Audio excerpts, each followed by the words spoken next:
80ª Mostra del Cinema, ci siamo, è scattato ormai il conto alla rovescia, domani a mezzogiorno l'arrivo della madrina Caterina Murino che sbarcherà dalla Daxner dell'Excelsior accolta come tradizione dal direttore del festival Alberto Barbera, in serata poi la preapertura gratuita e aperta a tutti della Kermesse cinematografica, dedicata, ricordo all'omaggio, di un'icona immortale del cinema italiano come Ginevra Lollobrigida, scomparsa pochi mesi fa. Anche le giornate degli autori, sezione indipendente ma che fa parte del festival, scaldano i motori, come spiega il delegato generale Giorgio Rosetti. Per una mostra che si annuncia molto bella, molto ricca,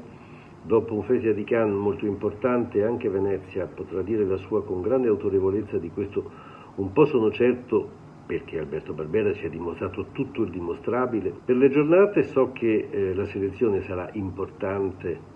come è stata negli ultimi 2 anni, ma che saranno anche molto importanti tutte le attività di incontro, di dialogo, di confronti che abbiamo messo in campo quest'anno e che vanno dalle masterclass con il centro sperimentale all'accordo con l'ente dello spettacolo per un premio speciale che dall'anno scorso diamo insieme, alle giornate dell'inclusione con Isola Edipo, a un omaggio speciale fatto con la Fondazione Cartier, a una bellissima mostra sulla storia dei manifesti italiani insieme alla scuola Vancini di Ferrara. Arrivano anche le prime conferme degli star hollywoodiani che saranno presenti a Venezia nonostante lo sciopero. Ci saranno Adam Driver e Jessica Chastain, due colpi da 90 attesissimi dal pubblico, mentre quest'anno non vedremo su red carpet Penelope Cruz. Poche ore fa è stato per qualche ora al Lido in visita privata Bradley Cooper per testare il sonoro del suo film che sarà in concorso per il Leone d'Oro. Ma vi giuro, sarà un bel programma.